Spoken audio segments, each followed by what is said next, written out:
तो हम बात कर रहे हैं, प्रधानमंत्री ने 9 बातें कही हैं, नवरात्रि पर 9 बातें कही उन्होंने देश से, और ये बातें वो चाहते हैं कि देशवासी माने। उनकी अपील है, बड़ी महत्वपूर्ण अपील इसलिए है क्योंकि हम एक महामारी के संकट से जूझ रहे हैं। सबसे सीधे पहले मैं चलता हूं डॉक्टर कौशलकांत मिश्रा के पास। कौशलकांत मिश्रा जी, मेरे पास लगातार सवाल आ रहे थे और पहला सवाल मैं जानना चाहता हूं, जसमीत ने मुझसे पूछा है कि सिम्टम्स अगर हों तो कब कोरोना की टेस्टिंग के लिए आदमी को अलर्ट होना चाहिए, शुरुआती सिम्टम्स, और कब कोरोना की टेस्टिंग के लिए जाना चाहिए? आपको अपने फिजिशियन के पास जाना चाहिए। अगर उसे डाउट होगा तो वो आपको रेफर करेगा कि आपके कोरोना की जांच होनी चाहिए या नहीं होनी चाहिए। ये एज ए पेशेंट आपको नहीं डिसाइड करना चाहिए कि आपको कोरोना का टेस्ट कराना है। लेकिन क्या सिम्टम्स, अगर सिम्टम्स की हम बात करें, सिम्टम्स जो आपके अपर रिस्पिरेटरी मतलब खांसी जुकाम के जो सिम्टम्स होते हैं वही अभी तक सबसे कॉमन सिम्टम्स देखे गए हैं।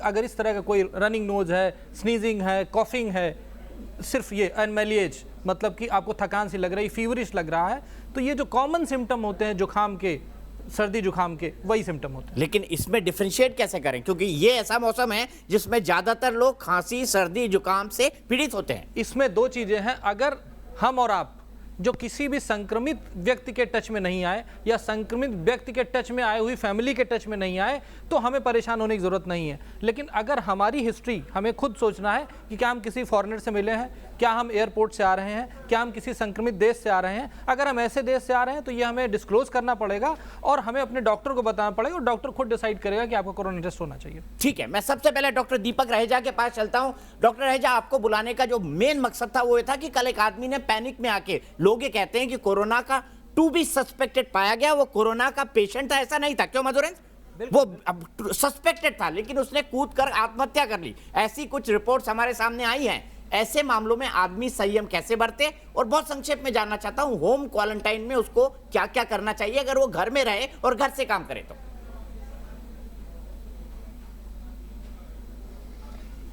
देखिए, ये बहुत ज़रूरी है कि बहुत ही एक्स्ट्रा ऑर्डिनरी सिचुएशन है, अनप्रेसिडेंटेड सिचुएशन है। कई सौ सालों में इस तरह की विपदा इंसानियत पे नहीं आई है जब इतना दबाव बना हो, सब लोग डर से जूझ रहे हैं, एक भय सा बना हुआ है।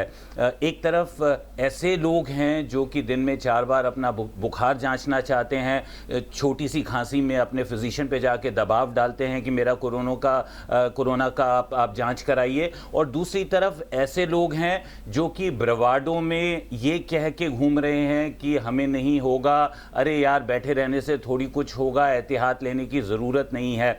ब्रवाडो और फुलिशनेस में बहुत बड़ा अंतर नहीं है। ये दोनों ही ग्रुप जो है अनस्टेबल हैं, अपने डिफेंस मैकेनिज्म से, स्थिति से जूझने की कोशिश कर रहे हैं। यहाँ बहुत ज़रूरी है कि हम संयम बनाए रखें, पैनिक की स्थिति ना लाएं। पैनिक इसलिए है बिकॉज हमारा जो शत्रु है उसको हम पूरी तरह अभी तक समझ नहीं पा रहे हैं। लेकिन जैसे जैसे एक एक दिन जा रहा है, WHO जो है आंकलन लगा के चीज़ों को इकट्ठा कर रहा है, ज़्यादा बेहतर डाटा हमें मिल रहा है, ज़्यादा बेहतर सिम्टोमोलॉजी को हम समझ पा रहे हैं और हम ज़्यादा बेहतर सशस्त्र होते जा रहे हैं। तो मेरे ख्याल से बहुत घबराएं नहीं, ये एक मानवता को चेतावनी है, एक तरह का रीबूट का बटन दब रहा है जहां पे अब हमें सॉलिट्यूड से, अपने आप से समझौता करना, अपने आप से एक अपने आप में कंफर्टेबल होना, जिसे हम कहते हैं कि लोनलीनेस और solitude and being alone. So I think times have come जहां बहुत जरूरी होगा कि हम अपने आप से अब कंफर्टेबल होने लगें, क्योंकि ऐसा मुझे नहीं होगा ये कोई भी नहीं कह सकता। हर दिन जो है बहुत ही चेतावनी से भरा हुआ है, बिकॉज अब तक के जो आंकड़े हैं, जिन देशों में बिल्कुल अनकंट्रोल्ड वो हुआ है, वहां ये देखा गया है कि स्टेज 3 में आते ही एकदम एक सैलाब सा आया है केसेस का। तो कल क्या होगा हम नहीं कह सकते, और अगर ये हो जाए तो बहुत घबराना नहीं है। बहुत देखिए, सबसे जो भयानक स्थिति होती है एक आइसोलेशन की, एक स्टिग्मेटाइजेशन की, वही समझना चाहता हूं, थोड़ा शॉर्ट में डॉक्टर, मैं कैसे इस बात को स्वीकारूंगा। जी, मैं वही आपको बता रहा हूं कि अगर देखिए फासला ये होगा कि आप होम क्वारंटाइन के लिए समझौता करेंगे या एक दबाव में, सरकारी दबाव में एक अस्पताल में अपने आप को आइसोलेट करना पसंद करेंगे, तो आप स्वयं जानते हैं कि ऐसे व्यक्ति की आप प्रॉक्सिमिटी में आए हैं कि नहीं आए हैं। लेकिन यहाँ देखिए, मैं फिर एक बात का इजाफा करना चाहूँगा कि कौन एक इंक्यूबेटर है, एक साइलेंट सब सिंड्रोमल वो लेके जिसके लक्षण नहीं आए हैं, तो बहुत मुश्किल होगा। अगर आपको थोड़ा सा भी अगर संकेत हो रहा है तो अपने आप को होम क्वारंटाइन करने से संकुचाए नहीं। ये बेहतर होगा कि अपने घर में ही रहें। अपनी तन्हाई को मेरे ख्याल से वक्त आ गया है कि हम उसके साथ कंफर्टेबल होने लगे, और बहुत से साधन हैं, टीवी है, बहुत सारे प्रोग्राम हैं, किताबें हैं, अपने आप से बातें रखें, अपने घर में रहें, और घर में भी रहते हुए अपने आप को आइसोलेट करना बहुत ज़रूरी है कि अगर आप क्योंकि घर में और भी लोग हैं, बच्चे हैं, एजिंग पॉपुलेशन है, माँ बाप हैं, तो उनको बहुत दूर रखें। बिकॉज अगर कहीं पे भी किसी ऐसा व्यक्ति जिसकी उम्र ज़्यादा है, अगर उसको संक्रमण होता है तो मल्टी ऑर्गन फेलियर की तरफ जा सकता है। आपके डॉक्टर राजा, मैं फिर आऊंगा आपके पास। डॉक्टर वाली बहुत संक्षेप में जवाब चाहूंगा। जो चीज चल रही है टेस्टिंग को लेकर कि हम ज्यादा टेस्ट नहीं कर रहे हैं, शायद इसीलिए हमको महामारी का खतरा नहीं लग रहा। कई लोग ऐसे हैं जो इस बात को उड़ा रहे हैं, सोशल मीडिया पे डाल रहे हैं। टेस्टिंग को लेकर आप क्या कहेंगे, और क्या जितनी टेस्टिंग हम कर रहे हैं क्या वो पर्याप्त है? कितने मर गए उनसे पूछिए। अगर टेस्टिंग नहीं कर रहे होते और महामारी को मिस कर रहे होते तो डेथ टोल हज़ारों में होता हमारा। एडवांस जो कंट्रीज़ हैं उन्होंने टेस्ट भी किए हैं और सबका पीछा किया है, फॉलो भी किया है। कितनी डेथ्स हो गई हैं पड़ोस के मुल्क में, एक दिन में इतनी ज़्यादा डेथ्स हो गई हैं। नहीं, ऐसे नहीं, कोई वो थोड़ी है भेड़ चाल के हर एक आदमी जाके टेस्ट करा ले। टेस्ट करा के मिलेगा क्या? पहले तो मैं ये सवाल करता हूँ, कॉमन डिनोमिनेटर जो है टेस्ट कराने का, बीमारी का, लक्षणों का है ट्रैवल, इंटरनेशनल ट्रैवल। और ये वाहिद एक ऐसी बीमारी है जो गरीबों को अमीरों से आई है। अब जब हिस्ट्री है ट्रैवल की, तब डॉक्टर का दिमाग जाएगा ना उधर। ठीक है सर, समझ गया मैं। अच्छा, अभी ये बात हो रही थी सिम्टम्स की। सरकार क्या कहती है? अगर सरकार क्या सिम्टम्स कहती है? में, क्योंकि ये भी जानना बहुत महत्वपूर्ण है कि सरकार क्या कहती है टेस्टिंग के बारे में। आपको क्या बताया हेल्थ मिनिस्ट्री ने, वहां के तमाम बड़े लोगों ने? देखिए, सरकार ने स्पष्ट कर दिया है कि वही लोग टेस्ट किए जाएंगे जिनकी कोई ट्रैवल हिस्ट्री है या फिर कोई भी व्यक्ति जो कि ऐसे देश से आया है जहां पर कोरोना का प्रभाव काफ़ी ज़्यादा है और उसके संपर्क में कोई दूसरा व्यक्ति है और उसमें सिम्टम ग्रो कर रहा है। इसीलिए देखा गया है कि सरकार ने अपने ही टेस्टिंग लैब्स की संख्या बढ़ाई है। अभी भी प्राइवेट लैब्स को अलाउ नहीं किया है। जैसे जैसे जरूरत पड़ेगी प्राइवेट लैब्स को भी अलाउ किया जाएगा। और ये कोई पैनिक ना हो, जैसे H1N1 में पैनिक था, हर आदमी ये कोशिश कर रहा था कि प्राइवेट लैब में जाए। उस वक्त 6,000 रुपये कॉस्टिंग सरकार ने फिक्स किया था और हर आदमी लाइन लगाकर टेस्ट करा रहा था। तो सरकार नहीं चाहती कि इस तरह का पैनिक क्रिएट हो, इसीलिए शुरुआती दौर में देखा गया है कि जो प्राइवेट लैब्स हैं उनको अलाउ नहीं किया गया है। लेकिन जरूरत होगी, उनसे भी लगातार बातचीत की जा रही है, तो उनको भी अलाउ किया जाएगा, लेकिन सब कुछ जरूरत के मुताबिक होगा। एक मिनट, H1N1 जो है पॉइंट, H1N1 स्वाइन फ्लू वाला मामला था और तब प्राइवेट टेस्टिंग अलाउ की गई थी, बहुत ज्यादा लाइनें लग गई थी। यही तर्क है सरकार का? बिल्कुल यही तर्क है सरकार का कि उस वक्त एक्सपीरियंस जो है उसको इस वक्त सरकार जो है वो फार्मूला के रूप में तब्दील कर रही है कि वो हालात ना पैदा हो, क्योंकि वो हालात पैदा करना भी बेहद खतरनाक है, क्योंकि भारी संख्या में लोग जुटेंगे और फिर कम्युनिटी जो है वो स्प्रेड की संभावना बढ़ जाएगी। और जो गैर जरूरी लोग हैं आखिर उनको टेस्ट की क्या जरूरत है? डॉक्टर मिश्रा, एक चीज बताना चाहूंगा इस टेस्टिंग को लेकर के।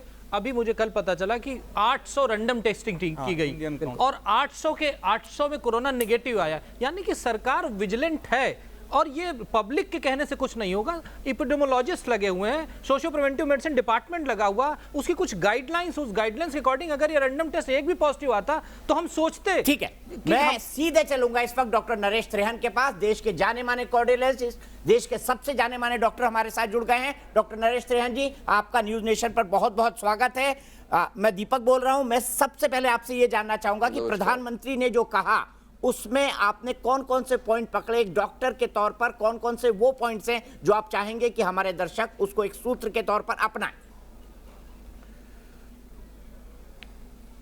देखो, ऐसा है कि हम कई दिनों से ये बात चर्चा चल रही है कि जिस मुकाम पे हम हैं इस कोरोना वायरस के अटैक से, जिसको हम फेज़ 1 और फेज़ 2 कहते हैं, कि इसमें सबसे इम्पॉर्टेंट रोल जो है वो जनता का है, हर एक नागरिक का है। तो हम तो कहते रहते हैं, आप लोगों ने भी कहा है, सब लोगों ने कहा है, पर उसका कितना इफ़ेक्ट लोगों के ऊपर हो रहा था ये बड़ा मुश्किल था, क्योंकि अभी भी हम देखते हैं कि लोग बाज़ारों में कई तादाद में घूम रहे हैं, कोई सुन नहीं रहा था पूरी तरह से।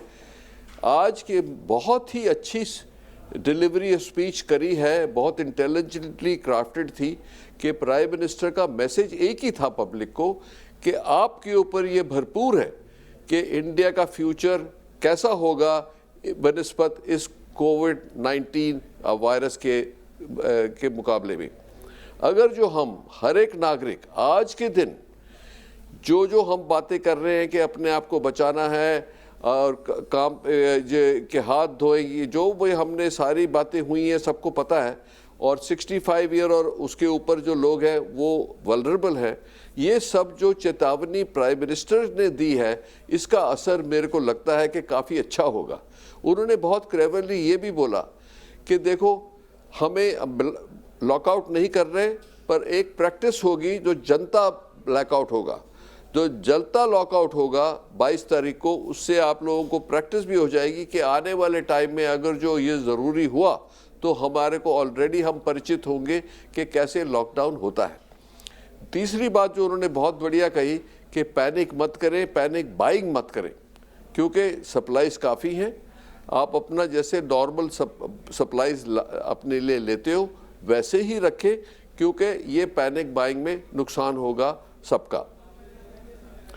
चौथी बात ये थी, उन्होंने बहुत सेंसिटिवली बात जो करी कि जो इसकी वजह से स्लो डाउन आएगा, क्योंकि फैक्ट्रीज बंद हो रही हैं, दफ्तर बंद हो रहे हैं, लोगों के ऊपर जो खास करके पिछड़े हुए लोग हैं उनके ऊपर बहुत इकोनॉमिक बर्डन आएगा कि उनको इतनी तकलीफ ना हो कि वो अपने फैमिलीज़ को भी नहीं प्रोटेक्ट कर सकते। तो इसीलिए हमें ध्यान रखना है, जो उद्योगपति हैं, जो भी हम एम्प्लॉयर्स हैं, कि ध्यान रखना है कि जो सबसे वल्नरेबल हैं उनका ध्यान रखा जाए।